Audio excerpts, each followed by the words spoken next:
halda fyrir brjóstunum. Erðu velkomin að Rauðaborðinu, klukkan er orðin 4 á föstudegi, þá höfum við það sem við kallum vikuskammtinn, þá förum við yfir fréttir vikunar og fáum til þess hjálp frá góðu fólki. Og hingað er komið gott fólk eins og sagt er, Sassa Eyþórsdóttir, Eyðuhölvi. Heitirðu Sassa? Nei. En af hverju skráir þið ekki Sassa í Þjóðskrá, má það ekki? Ég hef lengi pælt í því, sko. Mér er því það er manstu hvað það heitir? Síðast þegar ég tjekkaði, það var Sigríður Ásta. Skatturinn allana, ég heiti það hjá skattinum. Engum öðrum eða? Já, engum öðrum. Nefnir þegar verið að skamma mig. Þannig að ég vona að ég verði ekki notið. Við skulum bara kalla þið Sössu hérna. Við getum bara að skamma þig. Sara Stef Hildar, bókavörður. Bókavörður, vel til fundi. Ég er alltaf að reyna að hafa skemmtilegri, frekar skemmtilegri. Grípa svona gamla og góða starftitla. En já, ég meina ég bara starfa á Landsbókasafni, Háskólabókasafni og það eru bækur þar, en ég er ekki að verja þær eða neitt svoleiðis. Þú myndir ekki kalla þig bókavörð? Nei, starfstitillinn minn eins og mjög margar annara er verkefnastjóri. Já. Þá notum við frekar bókavörður. Bókavörður er betra sko, eða baráttukona, það getur sett það líka. Já, sem er miklu betur en aktivisti. Já, minnst baráttukona, ég er svolítið svona að tekið það. En það er tekið eftir að fólk er byrjað að segja aktivisti í hinn og þessu. Húsnæðisaktivisti, ég var að lesa Aftenpostin, það var að vera að vitna í húsnæðisaktivista. Já. Já, það er til. Auður Jónsdóttir, rithöfundur. Ekki skáld? Skáld? Já, það er alltaf betra. Já, nei, ég held sér ekki athafnaskáld líka. Já, það var skáld, já. Tilvorandi fjölmiðlamókut. Já. Sem kom með húsnæðin ekki skrifborð. Kom með húsnæð á Suðurlandsbraut. Sem kemur rétt, já. Já, og svo kemur Sýn og svo er Samstöðin. Hann er svona eins og gamla fjölmiðlahverfið í Síðumúla. Flýtsveit Íslands. Já, þetta verður geðveikt töff. Já. Og þetta heitir Gímaldið. Já, og þetta verður stafrænn áskriftarmiðill. Stafrænn áskriftarmiðill. Ok. Dagur Kári Pétursson, leikstjóri eða kvikmyndarleikstjóri? Já, kvikmyndarleikstjóri. En það er líka gallað starfsheiti, sko, því að búið til kvikmyndir að það snýst náttúrulega ekki bara leik. Og Óskar Jónasson einmitt, hann var eiginlega búinn að koma með góða tillögu. Þetta vera sko bíómynd að búa tilari. Já. Það hlýtur að festast. Mjög gott. Það er rétt þar, þetta er eiginlega vitlaust að segja leikstjóri. Já. Það var eiginlega svona, ætti að finna eitthvað svona framkvæmdastjóralegt, en það er heldur ekki, það er pródúsentur. Enskur þetta rektor. Já, þetta er gallað. Já. Nei, við verum að lifa við það. Herðu, það er alls konar í fréttum, en við langar samt að byrja á að því að það er svona nýtt hugtak sem er búin að vera í fréttum dagsins, sem er Kópavogsmódelið og svo Reykjavíkurmódelið. Hafið þið sett ykkur inn í það? Eigið þið börn á leikskólaaldri? Nei. Ég er þetta eitthvað sem er búið að keyra í gegn eða er þetta tillaga? Það er búið að keyra það í gegn í Kópavogi, það var rannsókn núna í vikunni hjá Vörðu sem er rannsóknarsettur BSRB og ASI sem að konsta því að foreldrar eru mjög óánægðir með þetta, svona heilt yfir. Við finnst þetta að vera stressandi, það er svona tímamæling, það er ókeypis fyrstu 6 tímandir, en síðan kemur mikla sektir ef að barnið þetta er lengur. Já, mér finnst það mitt svona orka svolítið tvímælis, af því að maður myndi halda að þú veist að það væri kannski fyrst og fremst fjársterkari fjölskyldur sem hefði efna á því að sækja börnin sín klukkan 2. Þannig að þessar sektir að það bitni kannski á þeim sem að síst skildi. Það er fólk sem er á láglaunastörfum og þarf að vinna langan vinnudag, þannig ekki með einstæði mæður, þar sem er ekki, geta ekki skipt á milli sín, eða einstæði foreldrar, skulle segja. Oftast náttúrulega einstæði mæður sem einmitt hafa oft lítið bakland og fjárhændi feður jafnvel. En já, mér skilst sko, ég heyrði aðeins af þessu og það var náttúrulega grein að það byrti eða ekki skoðanagrein á Vísi eða eitthvað tilkynning frá formanni ASI og BSRB. Já, sem eru ósátt við þetta. Ósátt við þetta. Sem eru ósátt við Kópavogsmódelið. Já, einmitt. En ég heyri það sem þetta, og þetta er, eins og ég skil að tillaga, sem er bara ekkert afgreitt þannig. Og þetta er einhver þverrpólitískur hópur, einhver stýri nefnd sem að leggur þetta til og svo á þetta fara í enn frekara og mikið samráð með leikskóla og foreldraráðum foreldrum sjálfum, þá að testa einhverja reiknivélar og þau dæmi, ég kíkti aðeins bara því að þú varst með þetta hérna á matselunum að þau dæmi allavega sem að er búið að setja upp á það sem verður samráðsgátt fyrir þetta hjá Reykjavíkurborg voru þannig að minna efnara fólk borgaði í raun meira heldur en þau sem að sitja verð. Já, þetta er tekið það sem er í Kópavogi. Já, en svo er mér svo skrítið hvernig þessi læti sko í kringum þetta vegna þess að Kópavogsmódelinu hefur verið hampað mjög mikið. Þú veist, ekki hjá mörgu, ekki að þessi af stjórnmálaflokkunum eins og þú veist, hún Ásdís bæjarstjóri í Kópavogi hefur fengið mikið hól frá sínu fólki, já, til að kemur þarna til móts við þarfir starfsmanna leikskólana, en auðvitað er það bara þannig að það þarf náttúrulega bara að borga starfsfólki í leikskóla hærri laun og bæta starfsaðstæður þeirra og gera þetta þannig að fólk vilji koma til starfa á leikskólunum, þú veist, en þetta er svona dæmi eins og þau minnst vera að slá þessu þannig upp í Reykjavík og vera að etja saman svona hópum af konum, sérst, kvennastéttinni sem vinnur á leikskólunum og svo náttúrulega mæðurnar sem að mestuleiti, burt sér frá, eða þrátt fyrir alla mælingar, eru að mestuleiti að taka ábyrgð á börnunum og svo náttúrulega 3. og 4. vaktina líka. Þannig að þetta er... Hluta starfsfólkinu hefur samið styttingu vinnuvikunar. Já. Og þar með þessi langi tími sem að foreldrarnir gera kröfur að þessu opið fyrir börnin og atvinnulífið, við getum sagt það. En atvinnulífið tekur ekki tillit til foreldra, ekki nema kannski svona því ofar sem þú ert í hýrakínu þá ertu svona með frjálsari vinnutíma. Það er þannig. En þeir sem eru það ekki. Það er oftast ekki foreldrarnir og unga fólkið sem er með sveigjanleika og þetta og fjármagni til þess að vera með skerta vinnu eða Þannig að dæmi gengur upp að stytta vinnutíma starfsfólksins en ekki barnanna. Nei. Og þá þarf þetta að hafa 2-falda vaktir, þetta var eins og bara á veitingastað og þá er það 2-fald dýrara líka. En formaður félags leikskólakennara, hann er ánægður með þetta, það lýsir svona ákveðin stuðningi við Reykjavíkurmódel. Ég held að það hefði líka stutt Kópavogsmódel. Eða fundist það að vera svona skref í ykkur átt. Já, tekur einhvern veginn þannig afstöðu. Já, dýrara þannig. Ég meina, er eitthvað ódýrara að vera með fullt af konum í börnáti, þú veist, eftir 60. Og þurfu ekki bara líka, myndi þetta ekki þrýsta svolítið bara atvinnulífun öðrum til þess að fara að huga að bara stöðu barnafjölskyldunar og ungs fólk sem er að koma til sér fótunum og þú veist, er með lítið börn og er að bera ansi svona þungverkefni á tíðum að það sé kannski komið til móts við þau. Bara, okkur er það aldrei skoðað, okkur er ekki meiri sveigjanleiki, okkur er ekki einhvers konar ívilnanir bara með vinnutíma og annað þegar þú ert með lítil börn. Okkur er ekki hugað að því. Þetta er sko hlutakröfum kvennaárs, þú veist, það er bara hærri laun, fleiri störf, borga konum betur fyrir alla það ábyrgð sem er velt á og ég meina við erum í sjálfboðastarfi að miklum hluta fyrir samfélagi til að halda vinnuaflunum gangandi. Þannig að Mér finnst allavega fljótu bara skrítið að þú veist að umbuna og refsa fólki eftir því hvenar að kemur börnin og hvenar að sækir, þú veist, því að þú veist að það bara þarfinnar eru og aðstæður eru svo misjafnar og meina, í Danmörku þar er með þessi leikskóli sem getur komið börnin sín klukkan 7 á kvöldin og svo til klukkan 10 sko, fyrir leikara og þess aftar sko. Það er maður að skjótast í bíó kannski? Það er maður að skjótast í bíó? Nei, ég held að sé nú kannski ekki svona fyrir fólk sem er í vaktavinnu.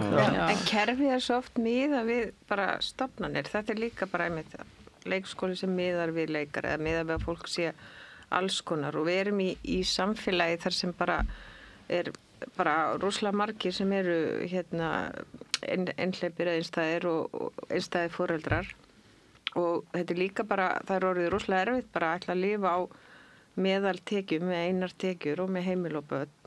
Það nánast að verða ómöguleiki og þannig að þetta er svo knappt hjá svo mörgum. Ég var bara að lesa í gær einhverja örtröð hjá umboðsmanni skuldara og verið að, þú veist, útskýra af hverju það er og það er meðal annars bara út af húsnæðismarkaði og efnahag og fleiru.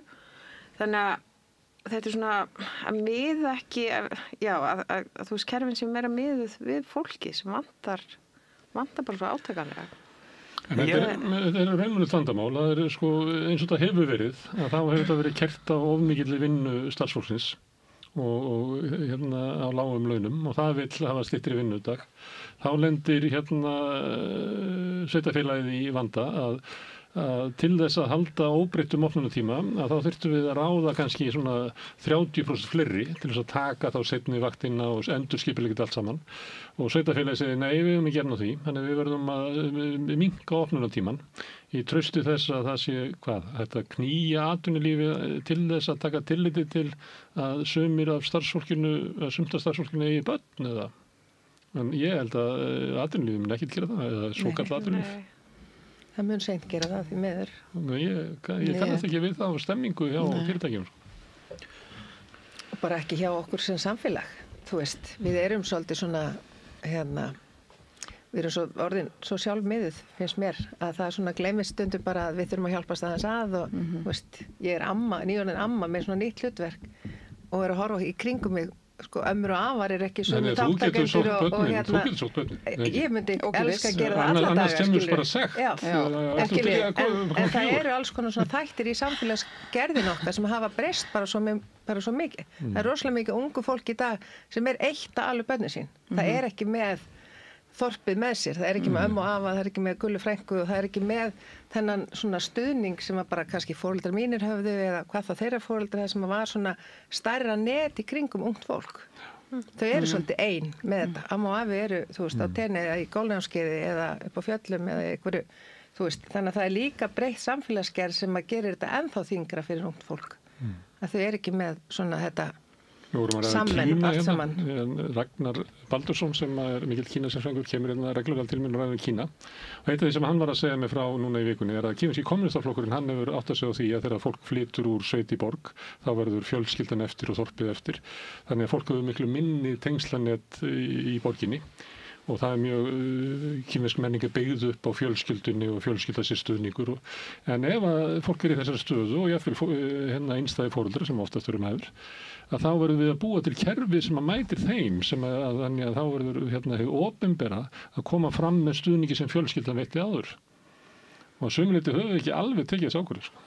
Nei, svo líka eru afleiðingarnar svo er bara alltaf ungt fólk að fara í kulnun eða verða fyrir heilsubresti eða bara með sjálfsmorðstíðni hérna sem er að því maður les óþægilega há það er þessi heildarhugsun fyrir samfélagið að fólk geti þrifist í því og einhvern veginn svona félagshyggja þetta hefur verið á kostnað hennar þessi þróun en ég meina þetta eru samfélag sem eru byggð upp af fjölskyldu það eru væntanlega svona langflest mannleg samfélag byggjast upp á en þeir eru bara svo vöni að fá alls konar ókeypis þjónustur eins og svona frá ömmum og mömmum og svo gerist og þannig að þetta er bara algjörlega brútal róttæk hugmynd að fara að láta eitthvað hér opinbera og við eitthvað öll að fara að púkin í það og borga með því þaðan koma dagheimilin og þaðan kemur alls konar ég segi, en þú veist, en upp að einhverju marki eins og nú bara greinilega á að draga saman og íta konum aftur heim getur verið þessi planið en mér finnst rosa skrítið með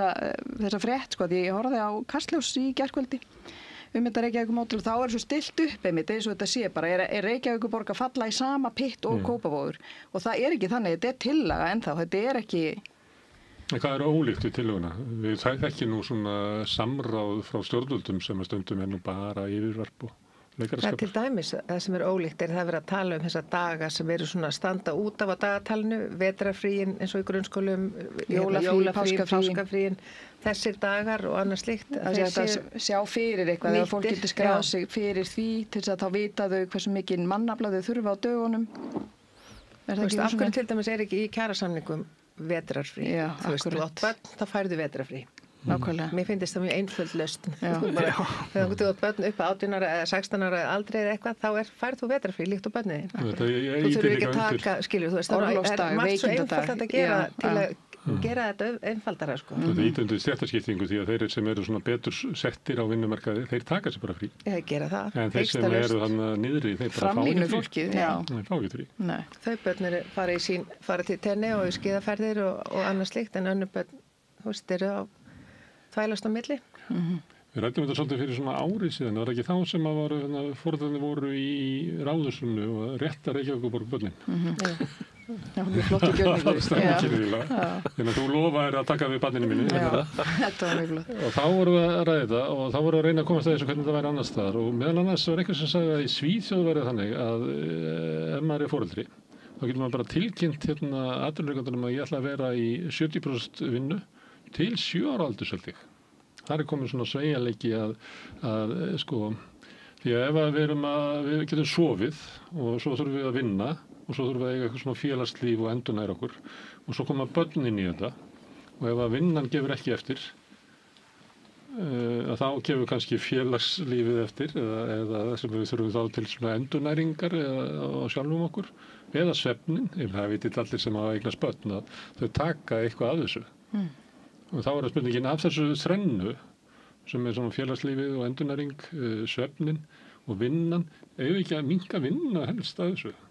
En hérna í okkur það hún hefur forgangið. Þetta bara galið. Þetta alveg galið. Við erum svo vinnusum og dugleg. Við höfum ekki hægt að því. Það alveg ótrúlega grófið í svona okkar sjálfsmynd, hvað við erum dugleg. Við vorum að ræða þetta með dáðan, ég að vinna í skóla og að sko, ég held að ykkur óhugnanlega há prósent af þeim sem eru í kennaranámi eru líka í fullri vinnu. Já. Og það mjög oft fólk sem á líka fjölskyldur, og börn og allan pakkan. Hvaða rugl það? Það er ekki hægt að lifa námslánunum. Bara, hvað segir það bara fjölskyldulífið náms, bara stöðinu sem námsmaður og áhuga hvötina og hvað er að taka inn og þetta passar ekki. Þetta þurfa að vera svona. Sko, námslánakerfið brotið á þessu leyti. Það var hugsað sem að tryggja öllum aðgengi að námi. En þeir sem að koma af efnaminni fjölskyldum að þau reyna að taka námslán, en það dugar ekki einu sinni fyrir húsalegun í félagsstofnun stúdenta sko. Þannig að þú ferð að vinna. Já. Og hvað gerir þá? Þá skerðist lánið þitt. Þannig að endanum þú í fullri vinnu og í fullu námi og með námslánaskuld hann, sonurinn úr Garðabænum að hann getur verið bara að dunda sér í náminu sko, þar getur verið að vinna með því. Þetta náttúrulega þetta svo absúrt þetta rugla kerfi. Þetta dó eiginlega og eyðilagðist án þess að það var nokkur umræð það sko, bara allt í ekki verið ljós að það enginn að taka námslán og það var hlaðast upp peningarnir í þessum sjóði sem átt að vera. Helst þeir sem eiga pening taka það og leggja það fyrir og fá einhverja jákvæða þannig ekki svona vexti. Af því að búið að keyra upp í markaðsvexti eiginlega, námslánin svo há að við erum ekki að niðurgreina vextina, þannig að það meirið sé að fólki í Garðabænum hætt að taka lánin til þess að græða þeim. Já, ok, gerðu þið það. Ég svo blank og ég sé það ekki. Það var einhverju. Það var fyrir hluta þessar aldar. Já, ok. Ég alltaf læri maður eitthvað nýtt. Ég ennþá að borga mitt námslán 33 árum eftir ég útskrifaðist. Ég skulda 7 milljónir núna, ég skuldaði 5 held ég þegar ég kom úr námi. Ég tek hérna með í gröfina. Já, það er margt í þessu. Þetta verður við erum að læra þetta Kópavogsmódelið, Reykjavíkurmódelið. Og samt svolítið smart hugtök eða ekki?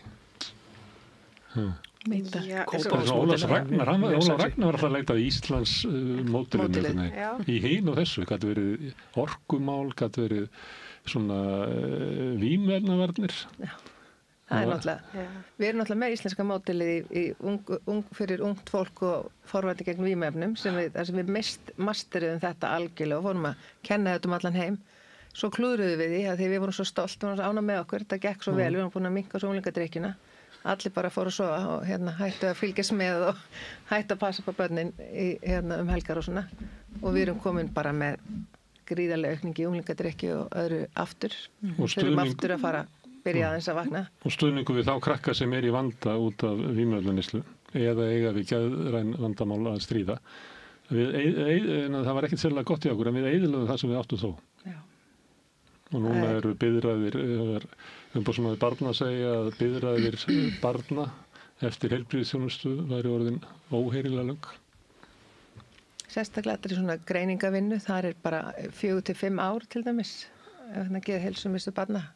Það komast í ADHD og einhverju greiningar, að það bara, maður að reyna alveg að þrýsta á að koma þeim inn áður en þau útskrifast úr grunnskóla og þannig þau komi inn í framhaldsskólana með eitthvað næstu með sér sko og það er meira en að segja það. Það bara eina sem ég sá jákvætt í þessum tölum var að svona grunnþjónustan virðist vera aðeins öflugri út á landi. Það eru styttri biðlistar þar. Það eru svona þannig þjónustan nær og kannski færri hítin en hér í... En ekki alls það. Sumstaðar heyrir maður út á landi að fólk einmitt að tala að það hefur ekki aðgengi að heilbrigðisþjónustu. Sko. Nei, en sko þessi svona fyrir börnin að komast í greiningar og það virðist vera einfaldra aðgengi, en svo þegar vandinn mikill, þá engin þjónusta til. Þannig að það svona ólíkir pólar. Og bara að fljúga í bæinn á 150 skall á mann. Já, til að koma í viðtöl og einhverja meðferðir og annað. Þannig að þetta agalegt. Það rosalega vant að hafa þetta svona. Og vantar bara þjónustu í nærum hverju barnan. Það vantar bara meiri þjónustu inn í skólakerfin. Þú veist að fólk sem á gólfinu með þekkingu og annað, þau séu þar sem börnin eru. Ekki á skrifstofum einhvers staðar út í bæ að bíða eftir þau séu orðin svona komin í alvarlega vanda. En þú myndir þá aðra biðröð sem að var í fréttunum. Það biðröð eftir að komast í einhverja þjónustu hjá umboðsmanni skuldara. Ég bara var að lesa eitthvað, ég gæra það fyrir þetta. Ár. Þannig að þú lendir í vandræðum og bankinn ætlar að hóta að taka þér íbúðina. Þá fyrir til umboðsmanns Alþingis að leita skjóli. Þú ert að bíða í ár. Hvað er að bankinn gera við á þessu ári? Já, þetta einn af þessum ómöguleikum. Það lifir það enginn af. Nei, en það bara, já, þessi eru ómöguleikar þegar fólk bara sér ekki út úr aðstæðan, bara einhverjir vextir á leikskólatíma eða sektir og þetta getur bara eitthvað rústa tilurinn hjá okkur. Eða þú veist, þetta bara við hugsum, já bara að það sé ekki allir þessir ómöguleikar, því við búum í ótrúlega flóknu samfélag, bara nútíma samfélag rosalega flókið, það allt svo hratt, það rosalega margslungið álag á fólki og það þarf svo mikið að bara hugsa svona bara út frá lýðheilsusjónarhornum, bara þessa praktísku lýðheilsusjónarhornum, frá þessa praktísku hluti alltaf, að því á endan verður rosa dýrt ef fólk gengur sér til þurðar. Menn ekki eftir atriðin í ánómdarsköpunu þegar það var biðlistan eftir að komast í dagheiminu þannig að fóstbræður voru að koma loksins inn þannig. Já. Það var svolítið vikið. Það var mjög gott. Það var komið svona eftir 50 þegar maður loksins fæði plássið. Það ætla maður líka að nýta það vel. Það ætla maður að nýta það vel. Loksins komin inn. Já, það var gott. Nei, þetta svo dýrt. Það rosalega dýrt að hugsa ekki fólkið sitt. Já, það er svo hugsun, sko. Þú veist, ef maður ætlar að vera út og líta út á svo hagfræðilegum sjónarhorni, þá það ótrúlega dýrt að hugsa ekki vel fólk. Og bara, hvað þá hjartalega séð, sko, þá það bara dýrast af öllu. En þetta rétt sem auður að segja að nútíminn sé svona flókinn og erfiður?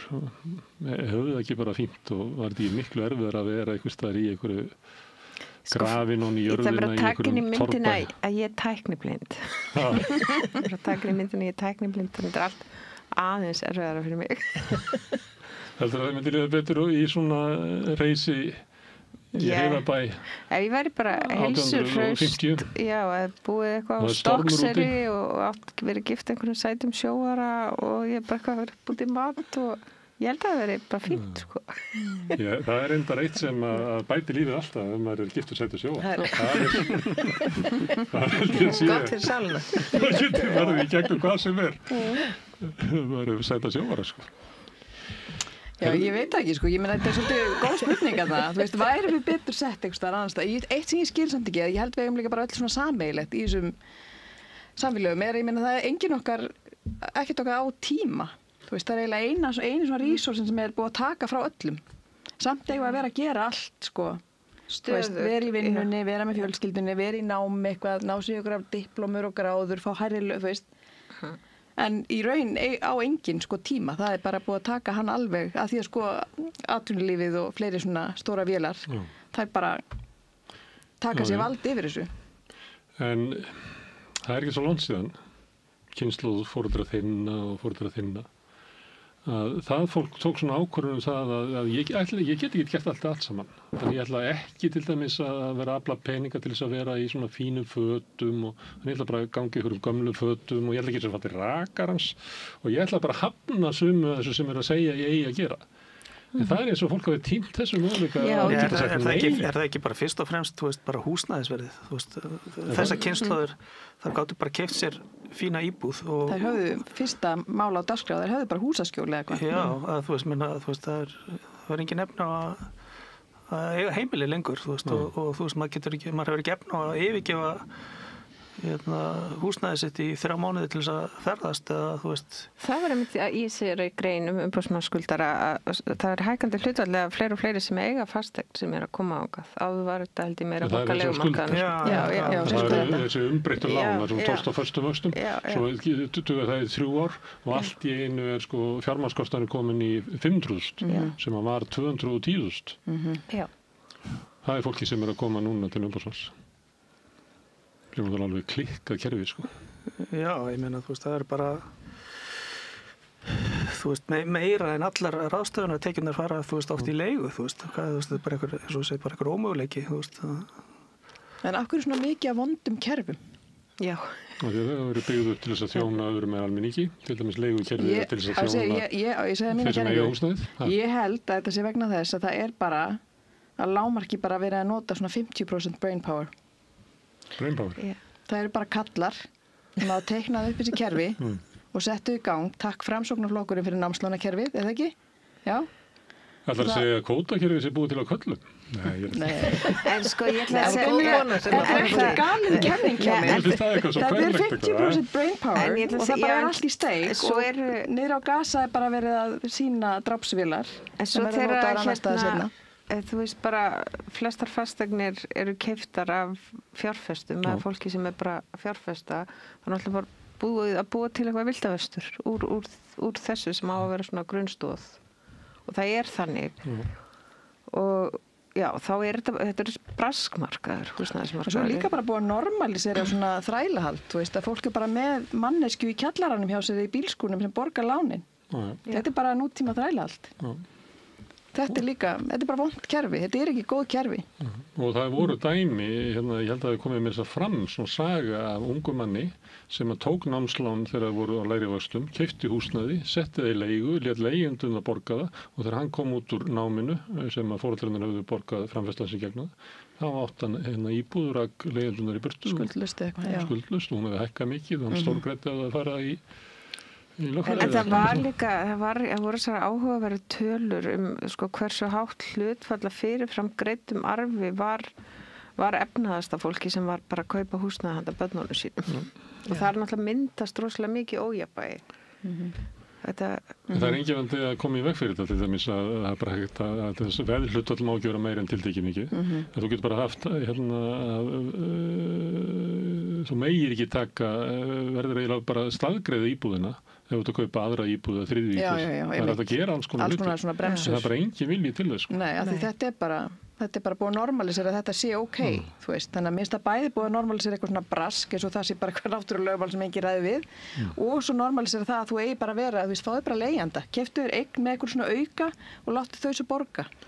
Og millist þetta foreldra sem eru bara einmitt að bíða eftir einhvern veginn að geta nota séreignarsparnaðinn til að greiða á höfuðstólinn til þess að geta, þú veist, fitnað og látið þetta ganga fram til barnanna, þú veist, þannig að það dýfkar alveg rosalega alltaf á millist þetta. Já, þetta er ofta, það er líka bara mikil normalisering oft, þetta bara fólk sem vil, þú veist, ávaxta fé sitt og kaupir aðra íbúð og þriðju og það er Airbnb og það náttúrulega hefur allt verið gert fyrir fólk sem á fasteign, hvort sem það var þessi leiðrétting árið eða þú veist, svo kemur Airbnb bara í kjölfarið af því og þú veist, þannig að þarna er bara svo stórt mengi sem verður alveg út undan og já. Við erum að segja fréttir í þessu samstöðu, svo frétt frá því í gær sem var í Aftenposten í Noregi og þar er svona bara verðum að grípa til aðgerðara því að það eru 6.500 íbúðir í Oslo sem eru í Airbnb. Það eru 725.000 manns sem að búa í Oslo, eitthvað svona 200.000 á höfuðborgarsvæðinu. Það eru fleiri íbúðir í Airbnb á höfuðborgarsvæðinu. En í Oslo er bara bara viðvörunarljós sem að blikka og nú verðum að gera eitthvað. Hér er bara blikka aldrei viðvörunarljósin. Nei, mitt. Ég skil ekki, ég heldur bara hvernig þetta er hægt. Þú veist, ég hef verið að setja mitt hús í Airbnb og ég get bara verið í 90 daga, þú veist, eða 2 milljónir, þú veist, ég hef enga leið til að svindla á því eitthvað, vera með þetta alltaf. Hvernig er allar þessar undanþágur? Hver er að leyfa það? Hvernig virkar þetta? Af hverju má ykkur, þú veist, gera þetta öðruvísi? Talaðu við frændaðinn. Hvað frænda? Það er bara... Já, tala við Jóhann. Þannig virkar Ísland. Já, það er. En þú veist, þetta er svo fáránlegt. Þetta er svo, það er einhvern allt sett á skjön. Þú veist, það er alltaf hægt að svindla á öllu til að Airbnb frábær hugmynd fyrir verðlegt fólk til að komast til útlanda en svo einhverju sem geta bara leikið sér með þetta og einokað íbúðamarkað. Það passar ekki. Play var gjaldþrota, sakniði Play eða erum við að gleyma Play? Fyndið þú segir sakniði að því ég fór alltaf inn og var eitthvað að tala um þetta við son minn og við erum alveg pínu sorgmænta því við vorum svo oft búin að fara eitthvað tvö með Play og þá fór ég líka að hugsa bara Play var fyrir blanka fólki. Play var sko fyrir blanka. Ég átti með með Play og ég þarf að kaupa annan með núna. 100 kallið dýrði. Það ferðan ekki endurgreiðan? Jú, ég fæði endurgreiðan skilur en ég þarf að bóka, þetta er ferð sem ég verð að fara og ég þarf að borga 100 kall. Og það er líka sko... Bókar þá með Icelandair eða Wizz Air eða... Mörg flugfélög sem eru flugfélög. Já, Play var alltaf með beint flug þangað sem ég var að fara, nú þarf ég að fara á 2 staði, tekur lengri tíma. Já, en það er líka bara, það er líka oft blankar og fólkhaldi sem er að kaupa sko, sólandaferðir á afslætti þegar liðið svona yfir sumarsísunið og þetta, já, bara er að kaupa einhver rosa tilbúð Play og já, þannig að maður fekk svona svolítið sting í hjarta bara hugsa þetta fólk sem ætlaði eitthvað með börnin sín eða var einhverjum komið út á flugvöll og bara nei, við erum ekki að fara. Það var svona... Ég var einmitt stödd í Oxford á ráðstefnu með einhverjum 200 öðrum íslendingum að læra áföll þegar allt í heyrðis og þá var fólk sem var leitist á fyrirlestunum var eitthvað að kíkja bara guð, Play og helmingurinn átti flug heim með Play og þá fór allir að kaupa á það voru einhverju 2 sem náðu með EasyJet og restin er í vandræðum þannig að en eins og þá opnaði Play svona einhverja leggir, því kallar leggir til dæmis til Lissabon Aþenu allt í einu muni ekki að vera ekki fyrra sem allt í einu voru allir Íslendingar í Napoli já, það var allir í Napoli og í Lissabon líka, já. Og þetta Wizz Air var mjög sterkt í Napoli. Nú er það? Gæti maður komið til Napoli? Þeir söndar hættu fljúga til Napoli. Svo er þess að fregnar af mögulegu kennitöluflakki. Já, mér finnst það spennandi. Já, og það svona, og þetta er rosa skrítið að þeir voru forstjórinn og stjórnarformaðurinn á Spáni að djamma.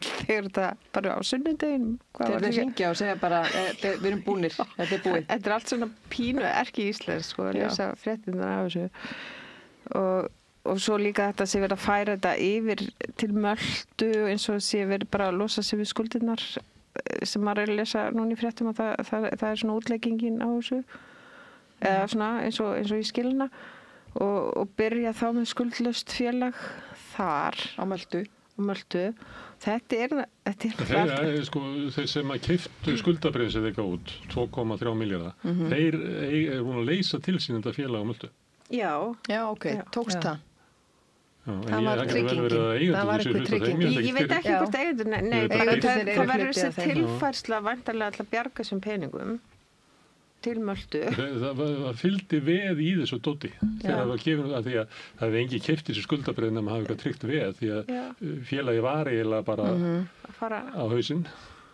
alltaf að breyta svona businessplan og taka markaði það er samt sem að skrýta að því svo var haldið að þeir var einhvern veginn komið á kyrran sjó eftir að þessi peningar kom allir inn og svo bara eða þú veist svo bara það er ábúst bara oft ég man ekki betur en að Kaupþing hafi sagt það var fyrir til þess að reka bankan sko gott ef ekki bara fram að þessum tíma sko út þennan áratug það var einhver að tala atferli fólks að það væri svolítið skondið að því við verðum alltaf jafn hissa en svo er þetta alltaf einhvern veginn eins og þetta er ekkert fyrsta ródíó hjá eigendum Play í alls konar flækjum og lúppum og svona skringilegheitum í fjármálum það eru aðalegandir sem að tengdist þarna Skeljungsmálinu. Já.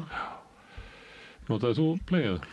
Já, ég bara Saknir Play? Ég svolítið eftir því að maður sakni fyrirtæki. Já, þú veist, maður fær alltaf smá innilokanakennd þegar þú veist, samkeppnin minnkar og það verður dýrar að komast í burtu, sko. Mér finnst það óþægilegt, sko. En Ég held að þessi munu núna heldur þegar Vá fór að það svo mörg flugfélög sem að fljúga til Keflavíkur og ég fór og skoðaði bara þetta fór hana og það voru held ég 12% flugvélana fyrir 3 vikur sem var lenda voru frá Play þegar Vá fór það var það yfir 30% sko. Það er svo skrýtið, mér er svo erfitt að finna. Félögin sem að fljúa hingað, þú veist, ég kann ekki svona nefna sem Nei, þessu. það er svo erfitt að finna upplýsingar. Ég er alltaf, að ég elska að ferðast og mikið svona grúska og leita ykkur góðum díl. Hvað gerði eitthvað Það er svo svona? erfitt, já. Það er svo erfitt að finna þessi flugfélög. Svo veit ég bara af þeim, þú veist, það er eitthvað. Þú veist, ég fór til Serbíu með dóttur mína til ykkur körfuboltabúðir og þá var vinur minn sem er frá Serbíu að segja mér, já, ég flýg alltaf sko til Búlgari og svo ger ég svona og svona eitthvað flugfélag sem ég aldrei heyrt af. Og ég finn ykkur upplýsingur allavega. Ég held maður kannski fyrir að fara bara Ísafía og leita þar að hverjir að lenda og fara að googla heimasíðurnar. En svo var eitt að vera að tala um þetta voru svo grunnsamlega mikil tilbúð hjá þeim og lág flugul og flugfargjöld og í rauninni sko áflug ekki að vera svona ódýrt. Og já, þetta var það var kannski svona eins og kranarnir sem koma þegar að byrja að kreppa og allt út í krönum, allt út í tilbúðum. En ég hugsa samt með pleiðar því að maður var alltaf að lesa einhverja fréttir út af einhverjum sengurum á play og fólk eitthvað strandaklúpar á einhverjum flugvelli og það. Ég lendi aldrei í neinu. Nei, ég ætlaði að segja það, ég lendi bara aldrei, ég var bara alltaf á tíma. Það var verið að höggva mann í dag, þú veist, í fríinu, ég lendi í þessu. Já, ok. Alveg ótrúlega, þú veist, það lesturskverð verður ennþá styttri, þannig að maður er bara einhverjum talandi tíma, sko, þess að maður er enga tíma til að njóta þess að vera á staðnum. Ég lendi mjög skringileg ferðalagi með þeim í febrúar þegar ég fór til Marokkó. Og þá fengum við tilkynningu morguninn að það var búið að fella niður flugið okkar. Við gætum farið sko 4 dögum seinna og það var fullt mikið. Það kostað svo mikið. Þannig að ég fyrir alveg að panta mér önnur flug og reyna að redda mér heim og svo bara daginn eftir. Nei, svo kemur bara síðdegis að ég er búin að kaupa mér flug daginn eftir eitthvað svona. Nei, þegar mætti þetta flugvöll í kvöld og þá vorum við 10 í vélinni. Það kom vél með 10 manns frá Íslandi. Það hefur nú kostað sitt. Og við fórum 10 sem flugum tilbaka. Og allt hitt fólki var bara búið að vera redda sér eða ekki fengið að vita. Nei, þú veist, svona algjör vitleysa eitthvað í gangi.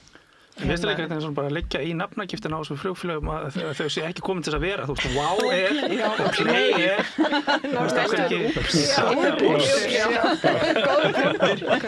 Djók, eitthvað svona. Þú vilt fá að sameina það flugrekstrafélagið. Eitthvað svona alvöru nafn.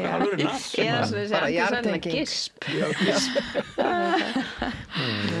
Það var sko þess að tilhefum sko því að Wow sko ef maður myndi snúa logoinu við þá var það Mom. Mjög traustara. Já, mjög traustara. Mom Air. Allan dag ég flugum með Mom Air. Í mannsandi ég spurði svona frekar fjársterkan kunningja minn í sumar bara ég var að fara í svona fjölskyldu fara með mömmu og börnin og síski og svona löngu plana með Play. Svo var hérna útleitt fyrir að þeir væru bara að fara á hausinn og hérna ég sagði svona Vá, ætlum við komast bara ekki út og hann sagði, jú, ég held að komast út en ég er ekki viss hvenær ætluð þið heim. Þannig að þegar sko flugfélögum sem að ég hef lent í vesinni með þá er SAS versta flugfélagi sko. Þeir bara gátu aflýst flugi með örskömmu fyrirvara eða var ekki nógu margir sko. Þeir voru ekki að fljúga svona hálftómum. Já, ok.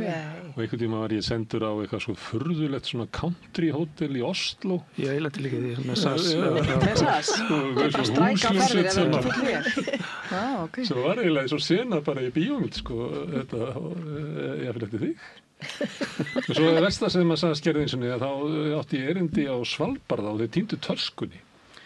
Og það er svolítið erfitt að koma bara á gallegakanum út á flugvélinni á Svalbarða og bara úlpunar og allt saman er bara einhvers staðar verið eftir í Oslo eða Tromsø eða hvað það heit. Skrýstan sem ég sem lendi ég ætlaði með spænsku einhverju flugfélagi til Madrid það er ótrúlega langt sena hvort það var eitthvað svona verið að leigja gegnum einhverja ferðaskrifstofu hér. Svo erum við búin að bíða á flugvellinum og við erum búin að bíða svo lengi það var sem ekki sengur á vélinni að öllum farþegum með sópa upp í rútu og farið í bara eitthvað svona sightseeing Ísland meðan kæmi ljós hvað ég við vélina. Þannig ég var með að hópa spænskum túristum í bara svona gætúr og fór hérna eldfjallasafni með þeim og þau voru öll orðin alveg rosalega pirruð og leið á Íslandi voru búin að vera eitthvað við bara komast heil og enduðum að vikingakráni eitthvað í Hafnarfirði. Já, þetta var alveg örvæntingafullt. Það var gleðja liðið. Það er svona skemmtilegt gott. Já, þetta er eitthvað. Herðu, viljið þið tala um Trump? Endilega. Já. Gjörðu svo vel. Bara missir aðeins andan. Þetta er svona... Hann bauð upp á margt. Hann samdi við Netanyahu einhliða uppgjöf palestínumanna? Já, hann tekur sér mikið vald fyrir þeirra hönd og Það er aldrei algjör snilt að núna geta bara rústað Palestínu endalega og það er þá Palestínu að kenna því að þeim stóð til boða. Þessi góða til. Ótrúlega góða til. Já, þetta er eins og sé verið svona snúa upp að bara það er alltaf hægt að kenna þeim þú veist að bara koma með einhver svona skilyrði sem þau vilja ekki fallast á og þá bara, já það er ykkur að kenna og þá bara við höldum áfram. Þú veist, það er einhvern veginn. Klára við þetta. Er ekki samningur bara Gaza? Jú, það er ekki minnst að Þannig að Hamas núna sittur yfir þessu. Það reyndar taka krók og segja að palestísk yfirvöld sem eru þau sem eru á Vesturbakkanum komi heldur ekki nátt þessu. Það er eina sem er minnst á Vesturbakkanum. Okay. Og svo er talað að ef allt gengur vel svona einhvern veginn í framtíðinni þá má ég íhuga að stofna sjálfstætt ríki. Þess vegna skildi ég ekki ráðamenn í Evrópu og meðal þess okkar fólk rosalega ánægt með þetta. Ég meðast þetta algjörlega gaggalega góð þegar ég var að hlusta á blaðamannafundinn með þeim. Ég sagði hvaða, þetta er bara svo næf, þú veist, hann var að tilkynna eins og var að reisa 1000 ára ófrið. Já, það má heldur ekki gleyma þarna innstafærsluna þegar þetta var orðið eins og franska ríveran á Gaza. Þetta er bara eitthvað sturlaðasta sem maður hefur séð. En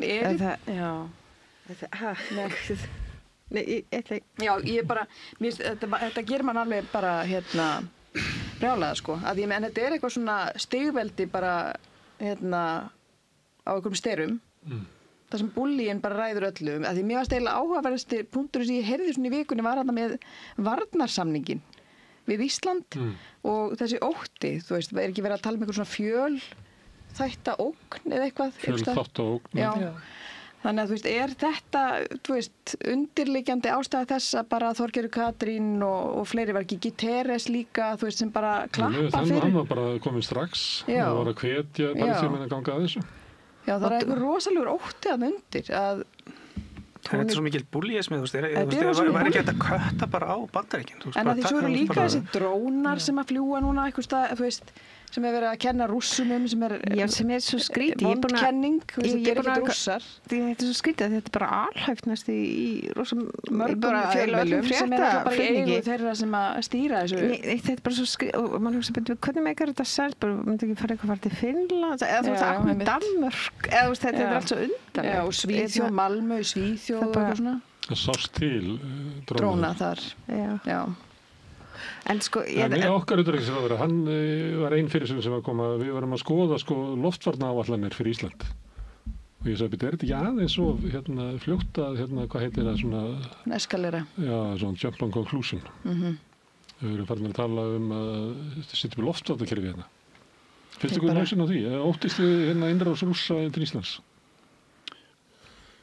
Þú veist ég fyrir eftir það fyrir eftir hvernig þetta þróast Hausinu mér hefur farið, ég bý við Reykjavíkurflugvöll og ef ég hef átt svona erfiðan dag og svo við illa og vaknum meðanótt og við eitthvað brjáluð þyrluflug þá hefur svo hugsun grimmi, shit, hvað er að gerast það eru túristar það eru túristar þegar ég alveg vaknuð þá hugsa ég rökrétt en ég þessi tilfinning hefur grepið mig bara sé hvað gerist þú veist hvað en er ekki líklega að vera Bandaríkjamenn sem komi, þú veist jú Ég meina, ef þeir koma, þá myndi maður kannski fyrst óttast að einhverjir aðrir færa að láta Ég myndi óttast að við mikið að fá bandarækjumenn hérna það var þarna einhver kall hérna við hann sem var að tala um eitthvað bara best að taka bara Ísland líka ég man ekki alveg Já, einmitt þessi monarks með Grænland og En ég myndi aldrei að þú veist, ef það verður árás þá er eitthvað allt annar staðar og þú veist, það er heimskulegt að þú veist að beita einhverjum drónum á Danmörku og ráðast á Danmörku, þú veist, þeir eru að flytja fókusinn burtu frá þeim stað sem er alltaf síðan að ráðast á, myndi ég alltaf. Já, það er eitthvað svolítið, það er eitthvað svo skrítið við þetta, þú veist, Danmörk, eitthvað, Já, en það var náttúrulega ótrúlega lítið sem að þetta var sett sig í samband við hennan Evrópufund sem náttúrulega var viku seinna. Það var mjög herskár. Já, þeir voru að lýsa í hverja fættur öðru að Evrópa er bara í stríði, þeir verður bara að horfa sig við það. Og það rússarnir segja líka að Evrópa búin að vera í stríði lengi, þetta er svo kallar proxy-vor. Putin alltaf grípur þetta loftu og bara orð, bara strax úr setri og svo bara orð gera líka svo mikið veruleika. Og svo er já, það var einhver yfirlýsing eða eitthvað rant úr Putin sem var í fréttunum í dag sem hann var búin að grípa þetta allt á lofti. Já. Hann hélt ræðu á hvað þetta? Stossi sem að vetrarólympíuleikarnir voru eins og niður. Já, svo var Hann Trump... ná eitthvað svo voðalega fína höll, hann rétt hjá. En þetta allt orðið svo gali og svo Trump með alla hersöðingin og hann hafi ekki fengið hann fá ekki Nóbel. Þetta allt orðið svo urlað. Horfðu á þær ræður? Ég bara las hana, ég ekki búin að fara á YouTube og horfa á þetta eða eitthvað. Ég horfði á þetta. Hvað ræður segir? Þeir kölluðu alla hersöðingja og... Já, ég sá þetta aðeins. Og fyrst kom hann varnarmálaráðara, sem vil ekki vera varnarmálaráðara, hann vil vera stríðsmálaráðara. Og hann sagði að nú væri bara liðin svo tíð að menn getur verið feitir í hernum. Þeir eru bara að mjólka. Ef þú ert feitur á göngum Pentagon, sjáðu bara sóma í því að segja af þér. Út með þig. Og svo Donald Trump náttúrulega æðst yfirmaður hersins og svolítið feitur, verður að segjast. Þú mátt ekki heldur skegg. Það var engin sér leiðir fyrir konur eða svarta, þetta bara móka búið. Bara enga vælubíla. Já, ekki einu sinni kvensnið á Nei, bara vera í fötum, ekki drugg. Og engin sérstakki mæli hvaður á styrk eða snerpu eða annað fyrir konur eða menn. Það getur geta líkt sem er þyngd og... Það var hugmyndur að allir ætti að geta gert margar armbeigur, menn hafa nú verið að benda á það undanfærið eins og þið vitið með þess að þegar við verum að tala dróna og eitthvað lera, þá eru hermenninni sem sitja inn í einhverjum svona bunker og eru að stýra dróna hinum einu á nættinum þannig að þú kannski þarft ekki að geta farið í þessar armbeigur. Það verið að benda á ímyndilegt svona að maður sem hélt þess að ræðu, hann var í hernum fyrir einhverjum 15 árum og er með svona hugan að hafa herinn eins og hann var 1980 en sá tími bara eiginlega liðinn Þannig að menn eru svolítið að hlæja af honum. En svo þetta svo skrýn tímar að við erum alveg bara í langan tíma núna bara búin að horfa upp á þjóðamorð í beinni útsendingu og það einhvern veginn eyðir sem mikið merkingun úr öllu, svona fólk bara fætt eftir seinni heimsstyrjöldina, það var alltaf þessi svona hugmynd að það væri einhvers konar sameiginlegur skilningur, það væri eitthvað svona og svo bara opinberar það sé endalega, það ekki.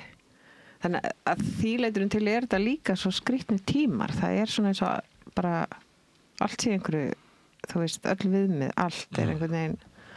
En svo var það merkilegt í ræðu Trump að þá það sem tengist kannski málum með Evrópu, hann var að segja að þeir ætlaði ekki að láta neitt peningin í þetta Úkraínustríð eins og það væri búin að snúa svo upp á hendunar á Evrópuþjóðunum og þeir voru búin að samþykkja eða 5% landsframleiðslu í hernað og stóru leitið myndi það vera notað til þess að kaupa vopn á okkur og ég að gera svona samningi líka við Sátana og ég segi bara við ykkur sem að framleiða vopn, þið verða bara að keyra vélarnar í gang, þið verða bara að framleiða meira, ég búin að selja svo mikið Þannig þetta var svona hann ætlaði að græða á stríðinu í Úkraínu og svo sagði hann að en ógnin við Bandaríkin, hún inn í Bandaríkjunum.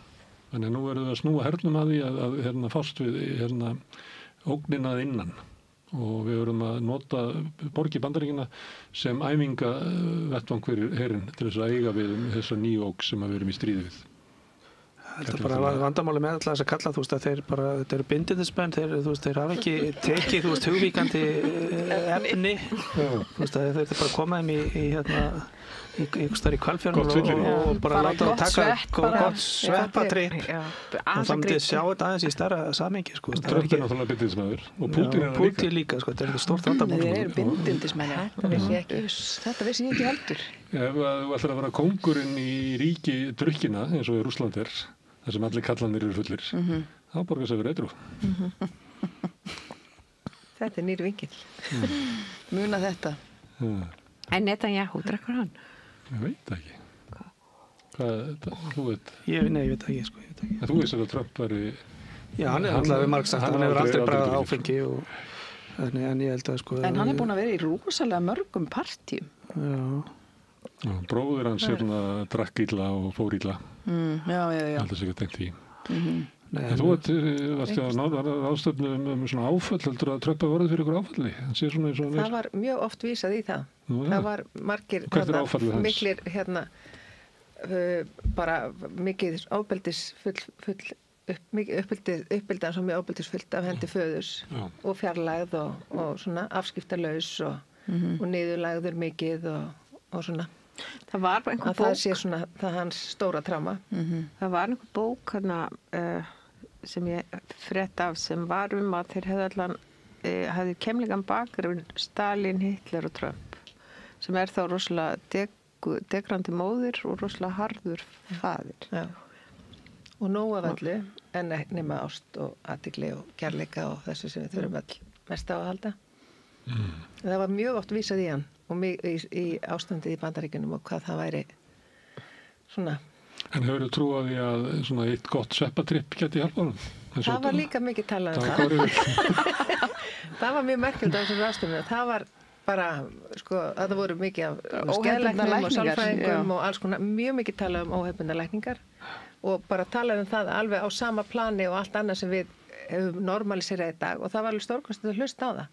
Og þarna voru miklu sérfræðingar að tala bara reynslu sín af því og hvernig það var að nýtast vel og einmitt við fórum mjög fallega viðburð þar sem að ísraelskir og palestínskir aktivistar voru saman með svona 3 tíma serimóníu sem að manni var búið að taka þátt og þar var einn palestínumaður að lýsa því einmitt hvernig hann svona bara náði ótrúlegum bata og frið og sátt og alls konar í svona með ayahuasca ferðalagi og annað og þeir stungu upp á því að þetta væri sett í bollana og nokkru veföldum skrifstofustjórnendum.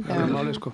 Sett í Gvendabrunnavanið eins og eitthvað lærið mér, ég man ekki, þú veist, já, því bara, þetta er svo langt síðan ég heyrði þessari bók, þetta var svona með svona eitthvað mjúkamóður, mjög svona harðstjóra föður sem að væri uppskriftina, menn það bara googlið þetta og rifið þetta upp. Það er uppskriftina mjög mörgum psykopöndum að það er, faðurinn er ekki inn í myndinni og móðurinn er einhver svona ákveðmæðurinn ofverndandi og ofdegrandi og konur eru köllum mjög hættulegar. Ég erum sem að segja það. Viltu prenta þetta bók? Ég var bara að draga álektanir af því sem það var sagt ég er bara að reyna að læra. Nei, ég held að sem er sko fjarveran sem er skaðleg kannski. Karlæga fjarlægð. Já, svo tilfinningafjarlægin. Já, bara svona líkamleg og tilfinningaleg fjarlægð, bara þessi afskiptaleysið. Já, afskiptaleysi er held ég mjög vond. Já. Þú getur verið í sama herbergi en ef að þú sýnir ekki ástina og ert ekki til staðar og hlusta og heyrir ekki og sér að þá ertu það er gaslýsingin, þá einhvern veginn er þetta. En nú erum við að tala þessa kalla og svona á svona sálfræðilegu nótum. Er þetta ekki samt hættulegt að tala svona? Ég meina, ef að ekki hefði verið Hitler og hefði hann átt ástríkan föður, hefði sagan í Þýskalandi orðið önnur eða Pútín ef hann hefði verið drukkið vodka og eins og hinnir. Við vitum aldrei hvað að breyta. En ég meina, er ekki að gera mikið úr svona Ef Hitler hefði verið rosa góður listamaður þá kannski bara hefði að farið í þann farveg en hann var það ekki. Ekki listamaður. Ef Hitler hefði fengið ukulele sem 6 ára, það bara verið annar staðar í dag. Já, en hefði þá ekki bara ég meina, það er ákveðin svona bylting í gangi í Bandaríkjunum eins og þessi Hexeth og fleiri eru hluti af og þetta er Trump sko einhver leiti svona hvað maður segir með svona víokúla náði fram út af því hann hefur eitthvað talent í því að sveigja umræðinni þangað sem hann vil hana. Hann hefur einhvers konar talent í að búa til eða svona halda utan með einhverja menningu eins og bara þetta morð þarna á Charlie Kirk þetta er eitthvað svona þetta er bara annars svona einhver kúltúr sem er búið að massa alveg upp og er með allt einhvern veginn í liði með sér bara og svo fer hann og þá kemur einhver annar og það saman með þú þarft að hafa hann jarðveg hann þarf að vera tilbúin til að taka á móti manneski eins og Trump þú veist, hann þarf að vera að kalla á hana þetta kemur ekki upp úr engu Bandaríkin þau hafa verið að polariserast og þú veist, ég hef búið í New York og ég hef búið í Miðríkjunum þetta var eins og að búa í sikkur landinu þetta var ekkert sameiginlegt og þetta er búið að vera og þetta hefur held ég verið að dýfka meir og meir með árunum. Er þetta ekki bara svona yfirtaka hjá Trump og þessum monarkskauður hérna í Silikondalnum, þú veist, það sem þeir eru að sameiginlegt er svona brjálæðisleg auðsöfnun og þannig að þú veist, talandi play og wow, eitthvað svona, þetta er allt bara eitthvað leikur með peninga sem þeir vilja bara ávaksta sem hraðast og mest, þú veist, það er að fjalla trúa því að það sé einn af þessum gaurum er hann gaurinn sem er að mæla mest mældi maður í heimi, hafði heyrt af honum þannig með bara öll tækin á sig og bara chips og undir húðina og svo situr hann bara við ykkur á tölvuskjá og er að fylgjast með hversu hjartað slær hratt við eitthvað tiltekið skilyrði og eitthvað, þetta algjör steypa, en hann tengist þessum hópi, þetta ekkert mjög stór hópur. Þannig í kringum 2. Þeir ná að taka hana í allsemu kirkjuna. Já. Alls konar furðulegar hugmyndir, sko. Já, þeir eru líka okkur svona hugmyndir, svona viðskipta, þetta eru viðskipta hugmyndir. Bæði gamla businessin og nýja businessin og þeir ná að safna saman, þannig að þeir eru með völd í Bandaríkjunum og þeir eru þeir ætla að móta menntakerfið í sinni mynd, þeir ætla að móta fjölmiðlana í sinni mynd, þeir ætla að móta háskólana í sinni mynd og þeir eru bara í því að fara í einhverja svona handmaid's tale átt, þetta er bara og allt þetta tradvæf og bara allar þessar Já, þeim að takast að normalisera alls konar svona rugl, þú veist, þannig að það er bara stór hættulegt náttúrulega. Og það er og þetta nær svo til ungra, þú veist, krakka bara, þetta er bara keyrt inn á TikTok og þetta er bara, þau eru bara targetuð, markasett. Þetta er líka bara þegar einstaklingshyggjan ræður ríkjum eins og hún gerir svo í Bandaríkjunum, það er bara ég og þú vilt fjarlæga, mér fannst sláandi þegar ég var í háskólaðar. Það voru fólk sem var með mér í svona heilbrigðiskeira námi sem ég held að vera ágætlega þengjandi og kannski hugsaði aðeins svona líkt maður sjálfur. Þau gátu öll ekki beðið eftir að flytja burtu frá fjölskyldinu sinni. Ég heldur búin sem lengst í burtu með pappa. Mig og mitt og það var svona, mér fannst að vanta allir þess að svona heildræn, svona samhugsun að bara, þú veist, og ef þau tilheyrðu þá var það kannski kirkjan. Þú veist, það var eiginlega svona eini staðan þess að tilheyrðu á einhvern hátt. Og það var samt eitthvað svona á einhverju skringilegu plani og þeir ekki, þau ert alltaf að hugsa bara það sem henda mér og ert ekki að spá í hérna, þá verður þetta rof, þá ert ekki að spá í, mér fannst óhugnlegt núna í kosningabaráttunni að hlusta á velgefið fólk sem að, þú veist, jafnvel hefði verið að kjósa demókrata á þér allan hægt bara, fyrir mig er Trump góður því að hann ætlar að lækka vexti, hann ætlar að gera húsnæðisverð betra og hann ætlar að lækka verðið á bensíni þannig að þess vegna ætla ég að kjósa hann því hann er góður fyrir mig og ég veit alveg að hann er hættulegur, þú veist og þetta er svo óhugnilegt þegar einstaklingshyggjan er orðið þannig að þér er nokk sama alla hina þá gera svona hluti Það er náttúrulega hluti líka því að fólk hefur ekki bara trú á stjórnmálunum Svo líka og það sem gerist náttúrulega bara, þú veist, það gringar áhuga umhverfismálum, loftslagsvá, allt þetta bara, fólk hugsa bara, ég er bara hérna núna og ég sem er bara fals og lygi hann hefur að segja það í þessum ræðu sínum það er bara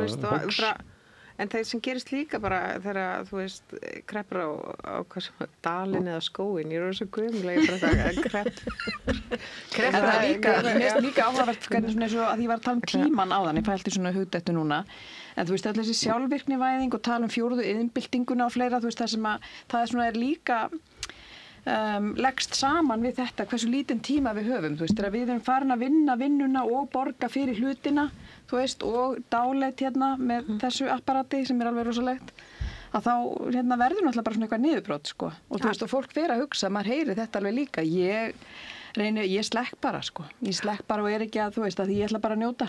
Sko, þetta er svo ruglað veruleiki, eiginlega bara ættu bara allir að hafa svona 2 tíma á dag í svona umhverju eitthvað sem væri bara eitthvað tal þetta. Sjá bara fólk með andlit og augu. Ég er 34 tíma á dag. Þetta þarf ég ekki að taka sveppi. Herðu, í Laufey, tónlistarkona, hún er að halda núna tónleika í Kaliforníu. Það er 5 tónleika. Og ég skoðaði, hún var í San Francisco í gær, en ég skoðaði þetta í gær og þá hafði hún verið í Oakland. Og þar var hún með 30.000 manns í svona körfuboltahöll. Og ég var að lesa dóma þetta og þótti svona magna hvernig þeim tókst að breyta þessu eins og það væri bara lítill jazzklúbbur. En ég fór að því að hún hefði verið með tónleika hérna á Íslandi og það kostar 50 skall miðinn. Þannig ég fór svona að reikna og sagði, þannig að tók hún 1,5 milljarð inn í miðasölu í gær. Og svo hérna, hún tekur rétt tæpan milljarð á morgun, var ég að skoða. Og samt er hún að auglýsa eitthvað 66 gráður norður eða eitthvað. Það er systirinnar. Það er systirinnar. Það var að gera ég held að við gröspum ekki, dóttir mér segir mamma, þú hefur ekki hugmynd hvað hún er stór. Dóttir mín sem er 17 ára, hún segir mamma, þú hefur ekki hugmynd hvað hún er stór. Hún er sko huge. Já, ég held að sé bara. Þú veist, grótt. Nótalegt að hafa þetta svona bakgrunnum, en þú veist, en hún er eitthvað stærri en við getum ímyndað okkur. Já, ég held að. ótrúlega stórt fyrirtæki. Alveg ótrúlega flott ung kona, sko. Greinilega mikill, ekki góð sönguna, hún líka greinilega bara mjög klár. Business kona og svona og það eru náttúrulega tvær tvíburasystur sko. og systurinnar með svarta beltið í samfélagsmiðlum og því hún bara að gera eitthvað svona hafragraut og eitthvað, það kannski systurinnar sem að gera það? Ég veit ekki, það alveg eins sko, það alveg magnaður. Þetta en mér fannst þetta merkilegt og hún umhverflega stór og líka gaman að lesa þessa tónleika sko, því að það tala að gera þetta svona öðruvísi heldur þeir sem á svona stórum búa til eitthvað fyrir 30.000 manns að það svona, þú keyrir þetta upp eftir hlé og svona, það var einmitt að segja hún bara gerði það ekki, hún bara heldur alveg með sinn stíl það er bara með allt aðra upplifun sem að fólk kemur með þarna út heldur en vanalega þegar fer í þessa hallir og ég las líka hverja hefur verið í þessum hallum og það var allt bara einhverja rísa stjörnur sko. Og ég var líka svona fréttum menningunni. Víkingur Heiðar var að fá svona gullverðlaun sem Fílharmoníufélagi í London veitir. Já, sem alveg rosa nöfn hafa fengið þarna. Já, ég fór að skoða þetta þegar maður gerir það stundum þegar eitthvað fær svona verðlaun. Og þetta voru ekkert sko smáraðir stjörnur. Þetta svolítið breyttum karakter. Brahms fekk þetta fyrst sko. En svo á tímabili það var þetta fyrst og fremst svona enskir listamenn en svona upp úr svona 1960 þá var þetta byrjað að veita bara svona Live Achievement Award eða það voru bara allir stæðstu píanóleikari í heimi að fengi þetta.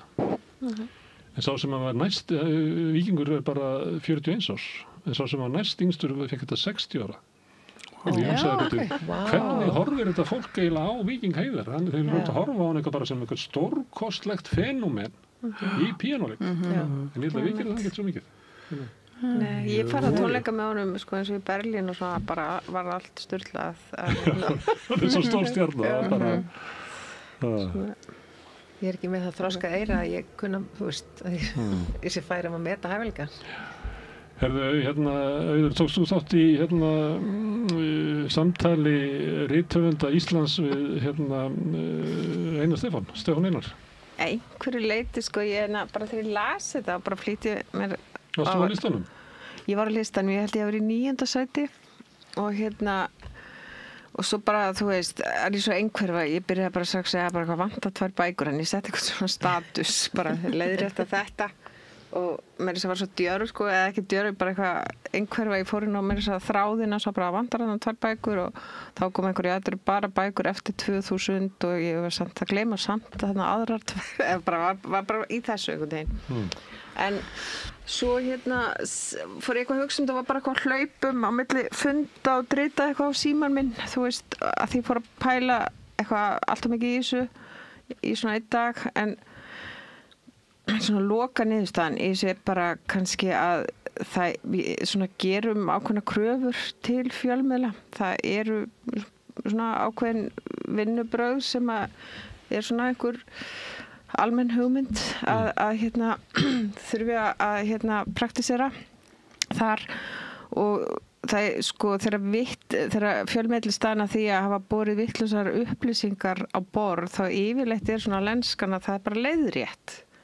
Þú veist, það getur komið fyrir á öllum fjölmiðlum alltaf og þá bara sett inn einhver leiðrétting eða einhvern veginn og það er þetta ekki bara alternative truth sem þú ert að koma með? Nei, þetta er svo furðulegt hann reiknar hvað hver blaðsíða í höfundaverkinu kostar og okkur stoppaði hann þar okkur fyrir hann ekki meðal orða á blaðsíðu og reiknar út hvað rithöfundur fær fyrir að íta á B hvað fara fyrir það hvað er pointið, hvað er ásetningurinn eitt er samhengi hvernig þú vinnur úr upplýsingu þú veist, þú leggur sjálfstætt mat og upplýsingar og þú veist hvernig það er eitt en hitt er bara hreinlega, hann var staðinn að því bara Hallgrímur lista þarna bara allt sem vantaði þarna og Andri Snær og eitthvað svona það er kannski það sem er svona á venjulegum degi á fjölmiðli þá hefði verið svona vinnureglan einhvern veginn að segja bara já ok, bætum þessu inn eða við byrtum hérna á leiðréttingu eða eitthvað svona skilur en þetta er einhvern veginn allt öðruvísi eðlis þessi umræðall. Ég held að ég líti á þetta er bara þín sín á sannleikann. Já, sko, ég er náttúrulega ekki hlutlaus, ég er inn í þessari umfjöllun, en þess vegna fannst mér bara gaman að horfa á þetta út frá bara svona blaðamanna, ritstjórna vinkli. En hins vegar er ég ekkert mér finnst bara algjörlega sjálfsagt að sé, þú veist, fjallað og þú veist, hverju fá hvar, mörg hundur mann sem sækja þetta og bara, og þetta er opinbert fé, þannig að það per se bara, þú veist, þarfur hlutur. En þetta er bara mér bara samhengislítið, þú veist, það er að tala að Ísland þurfi loftvarnakerfi, við þurfum líka bara menningarlegt loftvarnakerfi og það bara þarf að kosta miklu meira heldur en eitthvað 200 milljónir, það bara, þú veist, það bara að setja milljarð í að bjarga viðtengingrætinum og 100 milljarðar bara í að blanda, þú veist, á ári til þess að bara bjarga íslenskunni, þú veist, þannig að þetta því líka teikningaskítur og smáræði og þú veist, að setja þetta í eitthvað samhengið sem bara hvað Bragi Ólafsson farið fyrir að gefa út eina blaðsíðu, þú veist, þetta er bara fáránlegt. Sko, íslenska getur bara verið dáin eftir nokkra áratugi, þú veist, það er svo mikið alls konar áskorun og það er bara að vita tungumál sem er ekki, þú veist, skrifað á, þau eru bara mjög mikil hættu á að deyja út og það er bara daglega pröfað tungumál deyja út. Þannig að við líka bara, hvernig við horfum á íslenskuna, bara líka nauðsyn þess bæði að við séum að þróa hana með skrifum og vinna og bara allir en líka bara eins og við þýðingar sé fólk sem sé að leggja á sig að læra íslensku. En það er ekki svona átök í gangi, það er svolítið mikið talað þetta, en það er reynda að vera að skera niður íslensku kennslu fyrir innflytjendur, sem er mjög sérstök ákvörðun. En svona ef maður horfir bara í sögunni þegar menningasjóður og fleira var stofnað, það var svona hugmyndum að við yrðum bara, að þú veist að tala þýðingar, það yrði bara að móka hér inn öllu þessu sem best hefur verið hugsað í heiminum yfir á íslensku, ef við ætlum að halda inn á lífi. Já, en sko svo vinna með tungumáli er svo nauðsynlega, því þá er endalaust verið, þú veist, að finna ný blæbrigði, þú veist, tungumáli bara vera, það er lifandi og það getur líka dáið út, en það getur líka þróast með, en það er samt svona að sé haldið utan ákveðin lögmál og strúktúr og það sé í stöðuri náttúrulega sletta í stöðuri aksjó. Það er ekki frá stjórnvöldum eitthvað svona stór átök eins og að verja sko 5 sinnum meira í stuðning við barnabókahöfunda eða ég bara kannast ekki við neins svona átök. Er þetta ekki bara orðið svona grín frá því að muni ekki hóla íslenskra fræða sem að stóð bara grafin í jörð? Er ekki, þú veist, íslenska Google og þýða og talsetja Disney. Ég held að það sé svona basically það sem hefur svona verið sett. Þetta er rosalega tilvílunarkennt virðist vera og ekki færa plan með það. En sko barnabókahöfundar eru nánast bara vinna af hugsjón. Þeir fá svo lítið fyrir bækurnar sínar. Og þýðendur fá alveg skammarlega lítið. Þýðendur fá, já, og þetta er svona, ég held að, já, þetta er bara veruleiki sem að er mjög lítið von til að fara að græða eitthvað nema kannski sérst að gefa út krimma á hverju ári. En svo er þetta líka myndir, hreyfanlega myndir sem þarf að vera, því að við erum í svoleiðis heimi líka. Þannig að þetta verður eitthvað svona átök í að búa til efni fyrir börn og unglinga í bíó og myndböndum. Já, algjörlega. Það þarf bara þvíleika innspýtingu til þess að bara eiga roð í þú veist, allt áreitið sem að kemur. Meina, þú veist, ég held að það sé bara árið þannig, meina, þú veist, börn 7, 8, 9 ára börn, þú meina, þau tala miklu betri ensku heldur en íslensku. Það er bara orðið staðreynd. En þá kom að því að sko tungumáli er svo mikið valdatæki íslenska bara þetta mál að því, þú veist, þetta er svo kallar móðumál, þetta er bara eitthvað sem að við höfum alist upp með og við hugsum mörg hver á íslensku, eða bara þetta sem heldur þessari menningu þessu samfélagi saman einhvern veginn, að leið er þetta okkar tæki til að skilja heiminn, þú veist, á okkar forsöndum, á okkar blæbrigðum.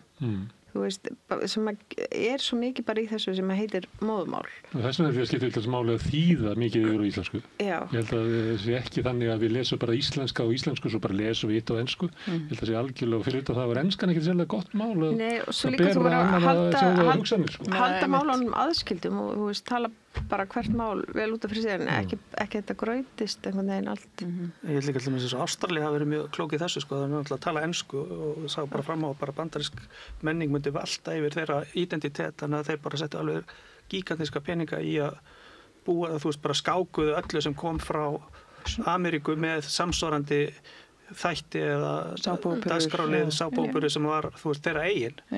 Neighbors og þetta. Neighbors og þú veist, bara alls konar dæmi það sko, það sem bara ótrúlega. En til þess að megi sko einhvern veginn vernda íslenskun þá þarf alveg miklu meiri stefnu í þessum málum og miklu heilstæðari og að sé Klárlega. Þetta, já, það svona. Og líka meira val að það komið þarna inn í bókmyndina sem svipað og hjá svolítið í kvikmyndunum og líka í fjölmiðlunum, að þá ríkið að koma og bæta ofan á það sem markaðurinn gerir. Það þannig í fjölmiðlunum að ef að auglýsa í viðskiptablaðinu, það er svo hrifnir af huginn og munin sem að hæðast af öllum andstæðingum auðvaldsins og þau kaupa auglýsingar þar og borga það, að þá kemur ríki og borga 25% á móti sko. Þannig að það ríkja hvernig markaðurinn hefði þessar. Og það er komið svoleiðis inn í bækurnar að þú færð endurgreidda kostnað sem þú ert og þar með fær sá sem að selur mest fær mest endurgreitt. Og það er gólf í þessu, þannig að ef þú ert með ljóðabók eða eitthvað sem að það færður bara ekki endurgreiðslu. Af því að þetta er of lítið umfang til þess að þau nenni að vera að reikna það tilbaka. Og þið eru með svona endurgreiðslur í kvikmyndunum, eða ekki? Jú. Já.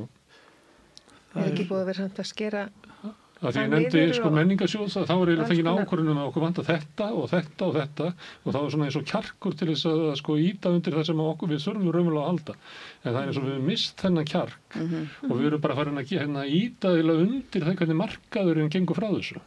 Í staðinn fyrir að segja bara, við ætlum ekki að styrkja mokkan þessi kvótakalla geta bara gefið mokkan út sjálfur, hvað það er fyrir að henda 130 milljónum í styrk til kvótaegandi, er það grínast?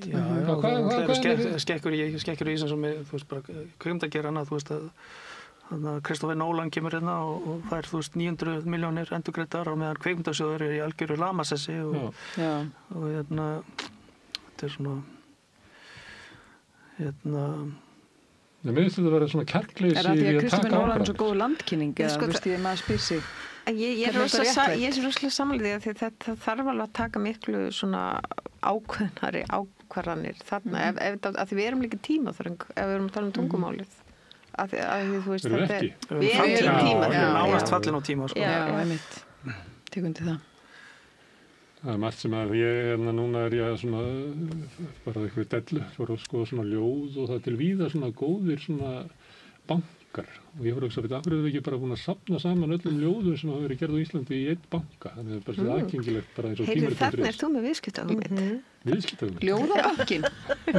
Nei, ég segi það að þetta verður minnstamál í heimi, það ekki kannski svona 3 ár. Er ekki eitthvað svona ljóðabanki? Það er svona vísir að þessu, já, en ég er að tala bara Landsbókasafnið fari bara og skanni þessar bækur og við bara söfnum inn á eitt stað, þannig er bara öll íslensku, allt sem hefur orðst á íslensku. Mér langar svo að gera svona banka sem safna saman ástabréfum, bara biðja alla Íslendingum að senda mér ástabréf, bara hvort sem er SMS eða eldgömmul. Er ekki verið að safna þeim? Við skulum skoða þetta þegar við búum með ljóðabóknum. Já, það er bara byrjuð hérna. En er þetta ekki bara inn á ChatGPT, getur ekki sagt bara birtu mér ljóðabankan. Láttu mig fá öll ljóð sem hafa verið ort á íslensku. Nei, það nærði því ekki. Það er svona að skanna þetta inn og svona. Þess tímarit.is er alveg stórkostlegur vefur. Já, bara frábær. Og handrit.is og allir þessi vefir sem er búið að setja smá peninga í en eru náttúrulega langt, eru svolítið á eftir áætlun kannski. Eftir áætlun. Og tímarit.is er það. Já. Ég hef lent í því að það er ekki komið inn og þá getur maður suða sig fram byrjuðina. Það fara að skanna inn eitthvað.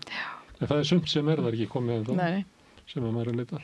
Ég sá það er eitthvað þáttur að RÚV að byrja í sjónvarpinu ljóð sem verður fróðlegt að sjá hvernig það verður tekið. Staðaljóðsins. Já. Ég veit ekki hvort að ljóðið hafi eitthvað afl lengur. Það segja mér skáld sko þetta það er búið að fá þess að lesa ljóð.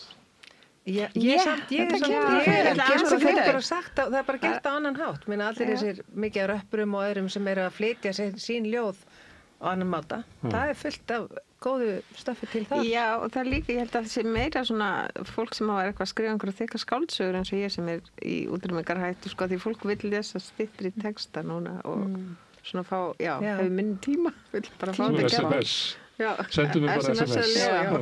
Ég er ekki svo svassinn, mér finnst mikið ungu fólki verið með þetta að skrifa á íslensku og semja lög og annað gera þetta á íslensku og þau eru ekki búin að missa þessa tengingu.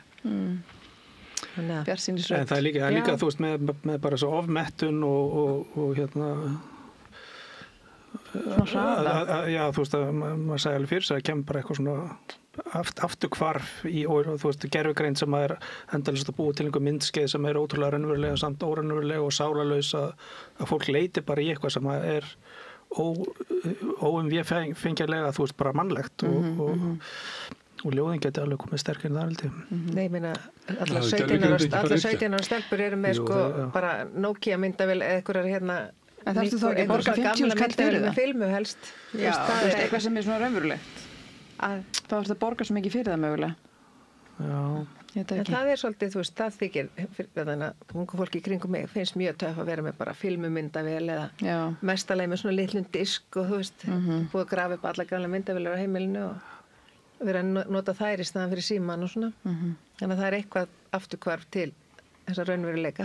En hitt er náttúrulega svo rosalegt afl sem að flæðir yfir. Já, það er það.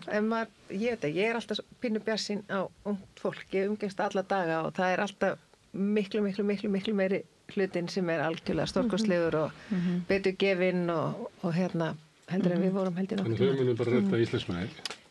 Já. Ég var að lesa ritgerð eftir son minn sem hann sendi mér SMS-i Grikkland hérna, hefði forna og allt inn bara las og ég var bara fullt af þess að ég vissi ekki Grikkland, ég var að lesa allt á SMS.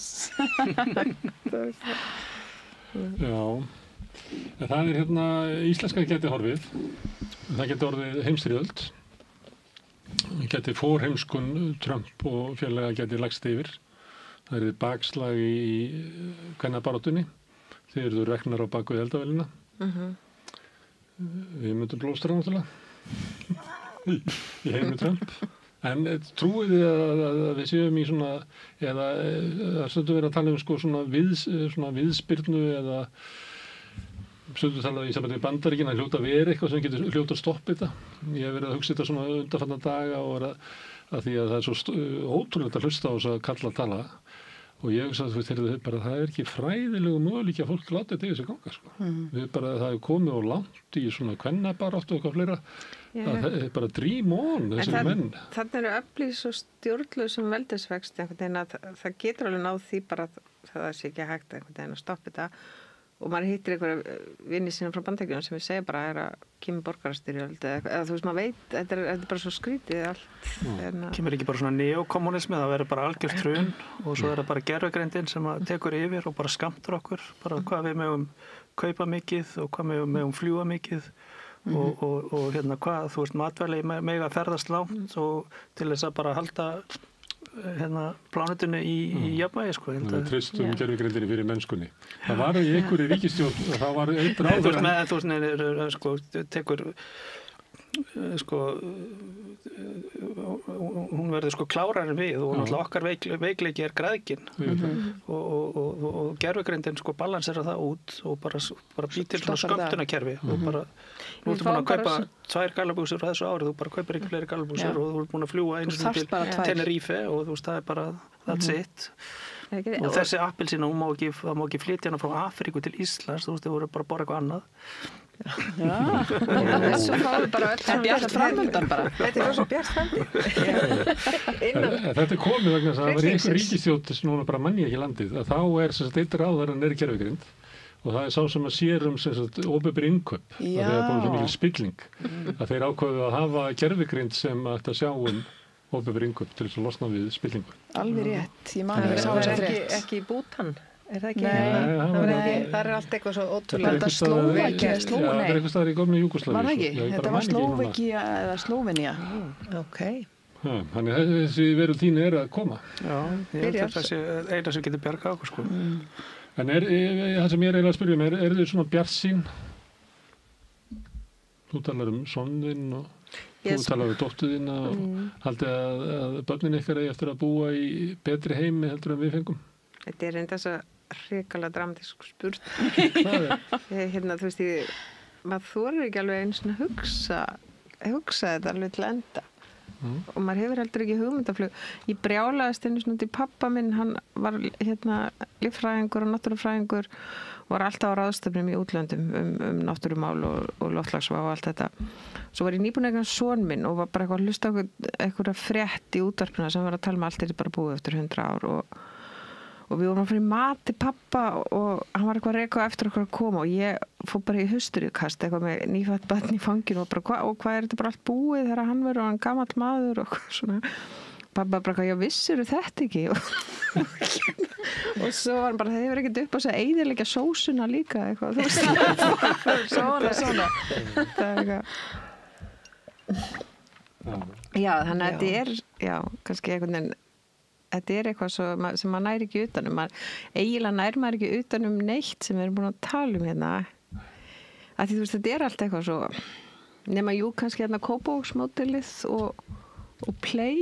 En ég meina að því svo er þetta Trump og svo hans krónar. Hans krú, allt, Er þetta eitthvað öðruvísi en bara húsfélagið, þú veist? Það er sem það er meðan að fólkið er í því. Eða þú veist, ég meina hvað verður eftir ef að, ég meina hann er bara í kappi við tímann og hans menn. En mjög stundum viðbröðin vera svolítið, ég meina, demókrataflokkur er bara týndur. Ég nefndi áðan að ráðamenn á Vesturlöndum bara fagna fáránlegu hugmyndum hans lausn á Gaza. Þannig mér finnst svona að þessi menn fá kannski svona, hver er að gefa allt þetta svigrúm, sko? Það er ekki eins og þessi að koma með heim sem að er eitthvað svona stjórnlaus krafa að rísi, sko. Sko Bandaríkin halda alltaf áfram að stjórna alveg saman hvað þau verða skrítin og allir bara eitthvað beygja sig og bukta í einhverjum ótta við, þú veist, einhverja hefndaraðgerð á þeirra hálfu eða eitthvað að þeir beita sér í einhverjum málum. Þannig að það, og svo bara verða eru þau bara orðin eins og einhver bók eftir Kurt Vonnegut eða þau bara orðin eins og einhver dystopía, bara Bandaríkin og samt heldur þetta áfram að ráða. Þetta er einhvern veginn þannig staða.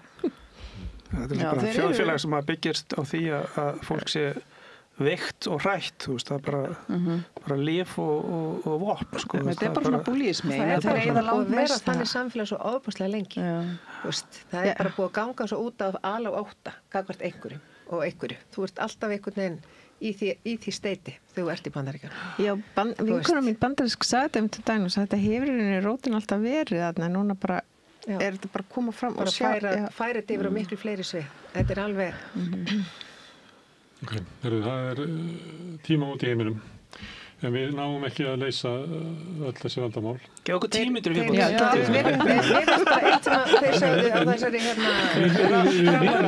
Við minnkum ekki spurningarnar við rauðaborðið, við höldum áfram að spyrja stóra spurninga. Þeir myndu okkur á spegilfrumundar á traumaráðstöfnunni. Minn okkur á það, þú veist, að við erum allir spegilfrumur, þannig að bara vera aktív í að brosa og senda bara kalla fram eitthvað gott Hvað er spegilfrumur? Spegilfrumur eru svona það sem að þegar þú hittir einhvern, hann les hann svona, þær grípa það sem þú ert að senda frá. Er þetta ekki svona hermiára? Þetta er svona hermifrumur. Það brosi ég til þín, jafnvel eitthvað svona að muna að við erum með þær virkar. Manni líður mjög vel ef að maður mætir einhverjum ókunnum og hann brosir til. Smæla framan í heiminn. Smæla framan í heiminn. Það sé bara svolítið svo leis. Bara virkja þann kraft hjá þessum flestum. Senda eitthvað gott. Ég bara brosi við tilhugsunum. Það er bara svo gott. Herðu, þetta eru lokaorðin á okkur í kvöld. Sassa, Sara, Auður og Dagur, kæra þakkir. Takk fyrir kæla.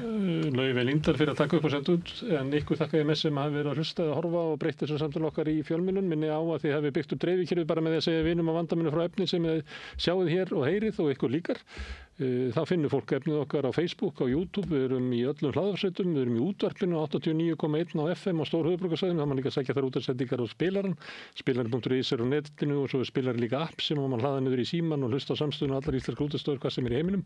Við erum komin í sjónvarpið til þeirra sem er svo heppin að skipta við fjarskiptafyrirtæki Síman, þar eru númer 5 á fjarstýringunni, við erum líka í kabalkerfunum hérna suður með sjó og kannski ég veit ekki, menn önnur fjarskiptafyrirtæki bjóða sínum viðskiptavinum upp á efni frá samstöðunni sem er 24 tíma sólarhring, 7 daga í vikunni, allan á þess hring.